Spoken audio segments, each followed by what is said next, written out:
좋은 날입니다. 오늘도 말씀 안에 승리하는 하루 되시기를 기도하겠습니다. 오늘 생명의 산 본문은 사도행전 12장 13절부터 25절입니다. 오늘 본문에서는 13절부터 19절까지 하나님의 초자연적인 역사로 옥에서 빠져나온 베드로가 자신의 사연을 교회에 전하는 모습이 나오고 20절부터 25절까지 교회를 탄압하던 헤롯 왕이 두로와 시돈과 화친을 맺는 연설 도중 하나님의 심판을 받고 죽게 되는 모습이 나옵니다. 이 구절들을 통해 하나님께서 무엇을 말씀하시는지 살펴보도록 하겠습니다. 13절부터 14절입니다. 베드로가 대문을 두드린데 로데라 하는 여자아이가 영접하러 나왔다가 베드로의 음성인 줄 알고 기뻐하여 문을 미처 열지 못하고 달려들어가 말하되 베드로가 대문 밖에 섰더라 하니, 천사의 도움으로 헤롯의 감옥에서 빠져나온 베드로는 성도들이 모여 기도하고 있는 마리아의 집에 가 대문을 두드렸습니다.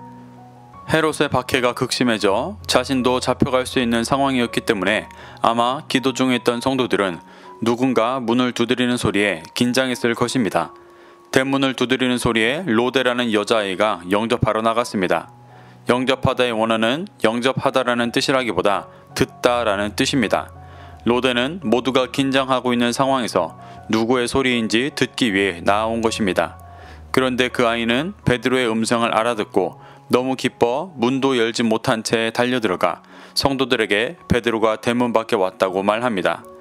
이 모습이 극심한 박해 가운데 기도하고 있던 성도들의 긴장감을 잘 보여줍니다.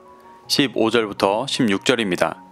그들이 말하되 내가 미쳤다 하나 여자아이는 힘써 말하되 참말이라 하니 그들이 말하되 그러면 그의 천사라 하더라. 베드로가 문 두드리기를 그치지 아니하니 그들이 문을 열어 베드로를 보고 놀라는지라. 로데의 말을 듣고 성도들은 내가 미쳤다고 반응합니다. 미쳤다의 원어 마이노마이는 미치다, 헛소리하다라는 뜻입니다. 성경에서 이 단어는 주로 하나님의 구원 사역과 그에 대한 증거를 믿지 않는 사람들이 하는 표현이었습니다. 성도들은 과거 베드로가 천사의 도움으로 풀려났던 때를 기억하며 간절히 기도하고 있었지만 막상 베드로가 나타나자 그 소식을 전하는 여자아이에게 미쳤다고 할 정도로 믿지 못했었습니다. 이에 로데는 참말이라고 힘써 말합니다. 힘써 말한다는 것은 확신을 가지고 자기의 의견을 주장하는 것입니다. 그런데도 성도들은 믿지 못하고 대문 밖에 있는 존재가 천사일 것이라고 말합니다. 어제 본문에서 베드로가 마치 죽음을 받아들인 듯 처형 전날 자고 있었듯이 이들도 베드로 또한 야고보처럼 죽게 될 것이라 여기고 있었던 것 같습니다. 그래서 자신들이 베드로를 위해 기도하고 있으면서도 천사가 나타난 것은 믿지만 베드로가 온 것은 믿지 못하고 있습니다. 초대교회 성도들의 이러한 모습은 그들이 처해 있는 박해의 상황이 심각한 상태였음을 보여주는 것입니다. 그들은 베드로가 계속해서 문을 두드리자 결국 문을 열어주고 베드로의 존재를 확인한 성도들은 놀랐습니다. 17절입니다. 베드로가 그들에게 손짓하여 조용하게 하고 주께서 자기를 이끌어 옥에서 나오게 하던 일을 말하고 또 야고보와 형제들에게 이 말을 전하라 하고 떠나 다른 곳으로 가니라. 베드로는 자신을 보고 놀라는 이들이 소란하지 않게 손짓으로 조용하게 하고 하나님께서 천사를 통해 자신을 옥에서 이끌어 나오게 하신 일을 말합니다. 그리고 야고보와 형제들에게도 이 말을 전하라고 합니다. 여기서 야고보는 예수님의 동생 야고보입니다. 야고보는 사도는 아니었지만 교회의 지도자격인 사람이었습니다. 베드로는 교회의 지도자 야고보를 통해 모든 교회에 하나님의 역사하심을 알리기 위해 전하라고 하고 있습니다. 베드로가 전하고자 했던 것은 단지 자신이 초자연적인 역사로 풀려났다는 사실만이 아니라 점점 심해지는 교회를 향한 박해를 두려워하지 말라는 메시지였습니다. 하나님께서 일하고 계시니 염려하지 말고 진리를 따라 살아가라는 말이었습니다. 그리고 베드로는 떠나 다른 곳으로 갑니다. 베드로는 당장 감옥에서 천사의 도움으로 풀려났기는 했지만 현실적으로 다시 잡힐 수 있는 입장이었기 때문에 떠날 수밖에 없었습니다. 하지만 그가 떠난 더 본질적인 이유는 이 사건을 통해 하나님께서 자신을 부르신 이유를 더 깊이 깨달아 그 충만한 복음을 전하기 위해서였습니다. 다른 곳이 어디인지 정확히 나오지는 않지만 여러 전승들과 서신서들을 보면 베드로는 이후에도 로마, 안디옥 등을 다니며 활발하게 복음을 전했음을 알 수 있습니다. 18절부터 19절입니다. 날이 새매 군인들은 베드로가 어떻게 되었는지 알지 못하여 적지 않게 소동하니 헤롯이 그를 찾아도 보지 못하매 파수꾼들을 신문하고 죽이라 명하니라. 헤롯이 유대를 떠나 가이사랴로 내려가서 머무니라. 날이 밝아 베드로가 사라진 것이 드러나자 소동이 일어났습니다. 베드로는 2번이나 천사의 초자연적인 도움으로 감옥을 벗어났습니다. 이러한 모습을 알고 있는 헤롯은 하나님의 역사이심을 고민하고 믿을 법도 한데 그는 하나님의 역사하심을 부정하고 오히려 파수꾼들이 풀어졌다고 의심하며 신문하고 죽였습니다. 이 시간이 헤롯에게 회개의 기회였지만 그는 회개하기보다 현실을 부정했습니다. 그리고 베드로를 죽여 유대인들의 환심을 사려 했던 일이 이루어지지 않자 가이사랴로 내려갔습니다. 20절입니다. 헤롯이 두로와 시돈 사람들을 대단히 노여워하니 그들의 지방이 왕국에서 나는 양식을 먹는 까닭에 한 마음으로 그에게 나와 왕의 침소 맡은 신하 블라스도를 설득하여 화목하기를 청한지라. 회개하지 않고 교회를 박해하던 헤롯이 하나님의 심판으로 죽게 되는 이야기가 이어집니다. 헤롯이 두로와 시돈 사람들을 대단히 노여워했다고 말합니다. 여기서 노여워하다의 원어를 보면 큰 적개심을 품고 전쟁하다, 크게 분노하다 라는 뜻입니다. 두로와 시돈 사람들에 대한 그의 적개심이 상당히 컸음을 보여주는 표현입니다.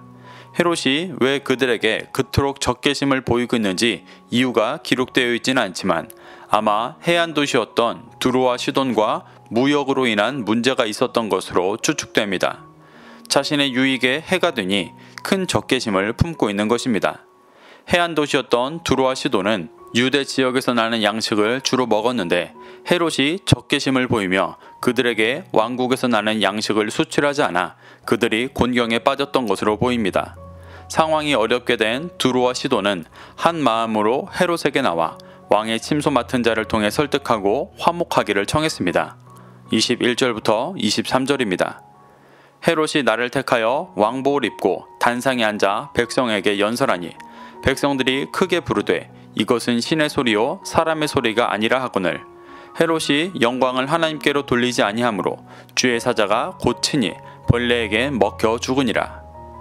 두로와 시돈에게서 원하는 바를 얻은 헤롯은 나를 택하여 왕복을 입고 그들과 맺은 화친에 대해 연설하려 했습니다. 많은 백성들 앞에서 자신을 높이고 위엄을 보이기 위한 모습입니다. 헤롯이 연설하자 백성들이 이것은 신의 소리요 사람의 소리가 아니라고 외칩니다. 이는 헤롯이 사도들과 같이 어떠한 초자연적인 능력을 행한 것이 아니라 많은 신을 믿었던 헬라의 범신론적인 문화 속에서 헤롯을 신처럼 높이고 아첨하고 있는 것입니다. 그러자 헤롯이 영광을 하나님께 돌리지 아니하여 주의 사자가 친히 벌레에게 먹혀 죽었다고 기록되어 있습니다. 여기서 치다의 원어 파타소는 7절에서 천사가 베드로를 쳐 깨울 때 쓰였던 표현이었습니다. 하나님께서 천사를 통해 헤롯을 치신 것은 1차적으로 그를 죽이기 위해서가 아니라 죽어있는 그의 영을 깨우기 위함이었습니다. 하지만 그는 교회를 박해하는 중심을 끝까지 회개하지 않고 영광을 자신에게만 돌리는 중심을 추구했습니다. 그래서 헤롯은 그 회개하지 않은 중심으로 인해 벌레에게 먹히는 심판 속에서 죽게 되었습니다. 24절부터 25절입니다. 하나님의 말씀은 흥왕하여 더하더라. 바나바와 사울이 부조하는 일을 마치고 마가라 하는 요한을 데리고 예루살렘에서 돌아오니라. 초대교회에 많은 박해가 있었지만 하나님의 말씀은 흥왕하여 더하였습니다. 초대교회를 박해하던 헤롯이 심판받아 죽은 것처럼 하나님은 감당할 만한 시험만 주시며 성도들을 연단해 가셨습니다. 그래서 하나님께서 허락하신 연단은 믿는 성도들을 낙심하게 하지 않고 더 단단하고 장성하게 하여 그 말씀이 더 흥왕하여졌습니다.